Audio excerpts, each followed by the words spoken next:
सास जैसा पति। कई औरतों की ख्वाहिश होती है कि वो सिर्फ अपने पति के साथ रहे, क्योंकि सास की झिक झिक किसे पसंद है। एकता की सास साथ नहीं रहती, सिर्फ पति और वो। लेकिन क्या है एकता की जिंदगी बिना सास के? देखिए। अरे, अरे एकता, क्या है? रोज लेट उठती हो। कभी तो वक्त पर उठा करो। हाँ लेकिन उठना क्यों है वक्त पर? 8 बजे तो उठ जाती हूँ मैं। देखो एकता, ये नहीं चलेगा। सुबह 6 बजे उठा करो। खाने में थोड़ी वैरायटी बनाओ और घर को साफ सुथरा रखो ना। अरे अरे अरे, जो मुंह में आ रहा है बोले जा रहे हो। क्या मेरा घर गंदा रहता है? कितना साफ रखती हूँ। खाने में भी हमेशा मैंने अच्छी चीजें बनाई हैं। और फिर ये 6 बजे उठने की जिद क्यों? देखो, मैं नहीं जानता। बस 7 बजे तक घर के मंदिर में दिया जल जाना चाहिए। एकता बेचारी करती भी क्या, पति की बात माननी भी तो जरूरी होती है। एक दिन एकता सुबह पूजा करके पति को प्रसाद देने कमरे में जाती है, तो पति अपनी माँ से फोन पर बात कर रहा है।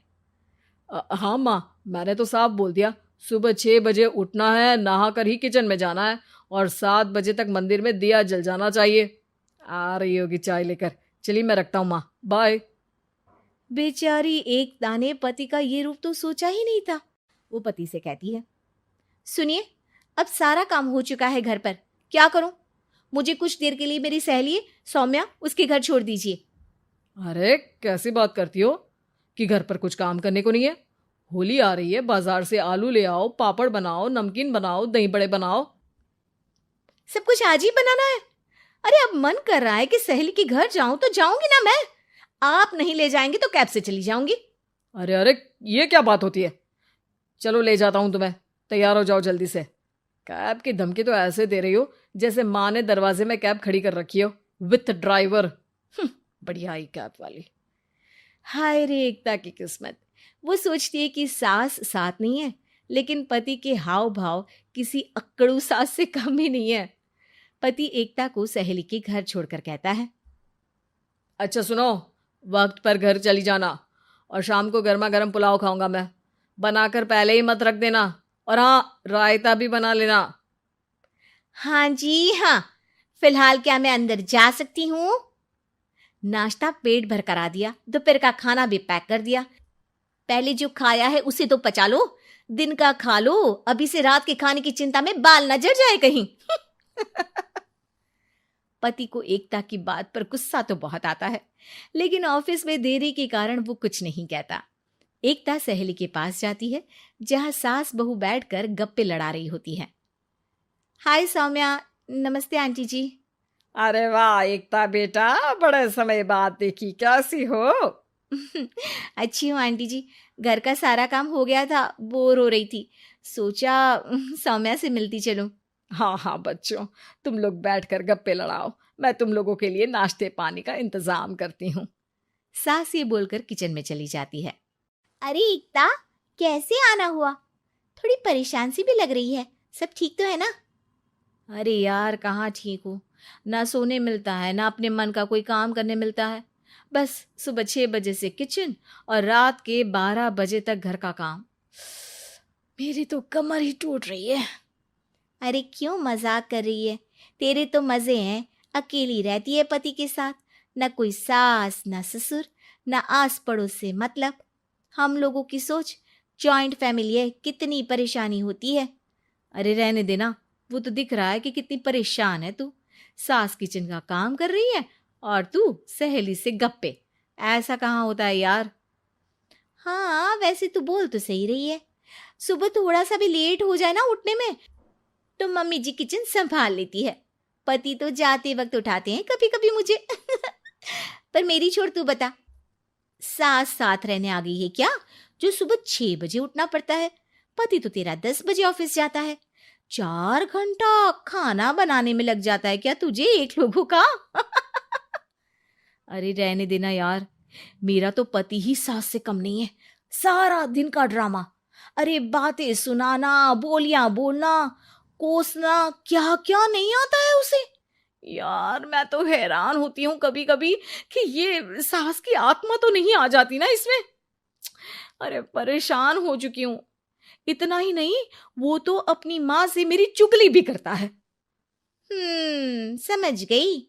मतलब तेरे पति की गाड़ी चल यहाँ रही है, लेकिन रिमोट तेरी सास के पास ही है।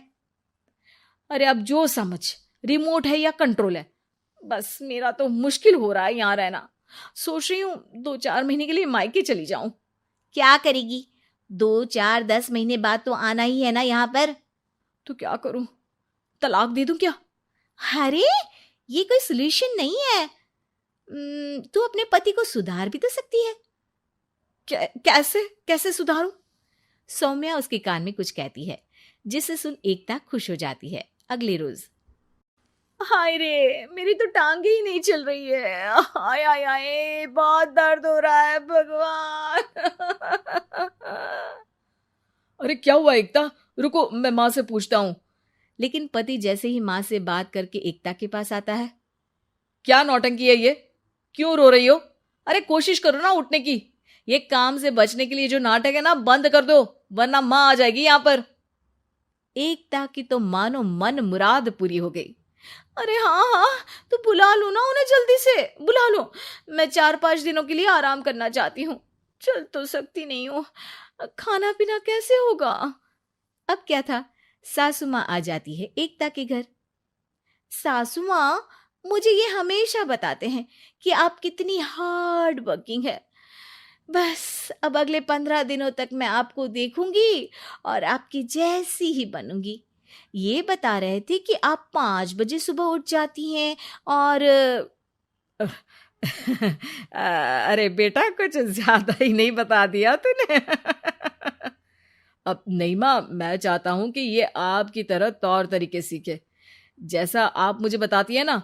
मैं तो हमेशा हॉस्टल में रहा, कभी देखा भी नहीं आपको, लेकिन मैं चाहता हूं कि एकता पूरी आपकी कॉपी बने, घर गृहस्थी आप ही की तरह संभाले। हैं? हाँ हाँ। तो अब माँ जी यही है, तो क्यों ना कल से शुरू। लेकिन अगले दिन सास 9 बजे सोकर उठती है। बेचारा बेटा बाहर से खाना मंगा कर खाता है। शाम को घर आता है तो सारा घर बिखरा रहता है। अरे माँ, ये घर इतना बिखरा क्यों है? अरे वो बेटा, आज वक्त ही नहीं मिला किचन से। सुबह का नाश्ता, दिन का खाना, अब रात को तो मेरा मन ही नहीं है कुछ बनाने का, तो बाहर से ही ले आ, या दिन का जो खाना बचा है ना वही खा लेना। ओ माँ, इससे अच्छा तो एकता घर रखती है, भले ही आराम आराम से काम करती है, लेकिन आज तक मुझे बासी खाना नहीं खिलाया। खुद तो तुम 9 बजे उठी हो, वो तो फिर भी 8 बजे उठती थी। अरे बेटा, मेरे बस की नहीं है 8 बजे उठना, वो तो ना मैं झूठ बोल रही थी। मैं तो चली अपने घर। अरे कम से कम तेरे पापा मुझे सुबह की चाय खुद तो बना कर देते हैं ना। ना जी ना, मुझे नहीं रहना अपने बेटे के पास। ये बोलकर सासू माँ चली जाती है अपने घर और एकता की लाइफ फिर से सेट हो जाती है बहुत अच्छी तरह।